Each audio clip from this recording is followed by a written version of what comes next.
اللہ انصاف اور احسان کرنے اور رشتہ داروں کو خرچ سے مدد دینے کا حکم دیتا ہے، اور بے حیائی اور نامعقول کاموں سے اور سرکشی سے منع کرتا ہے، اور تمہیں نصیحت کرتا ہے تاکہ تم یاد رکھو۔ اور جب اللہ سے عہد کرو تو اس کو پورا کرو، اور جب پکی قسمیں کھاؤ تو ان کو مت توڑو کہ تم اللہ کو اپنا ضامن مقرر کر چکے ہو، اور جو کچھ تم کرتے ہو اللہ اس کو جانتا ہے۔ اور اس عورت کی طرح نہ ہونا جس نے محنت سے تو سود کاتا پھر اس کو توڑ کر ٹکڑے ٹکڑے کر ڈالا، کہ تم اپنی قسموں کو آپس میں اس بات کا ذریعہ بنانے لگو کہ ایک گروہ دوسرے گروہ سے زیادہ غالب رہے۔ بات یہ ہے کہ اللہ تمہیں اس سے آزماتا ہے،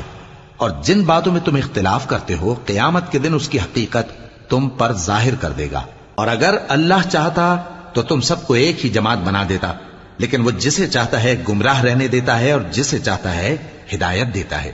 اور جو عمل تم کرتے ہو اس دن ان کے بارے میں تم سے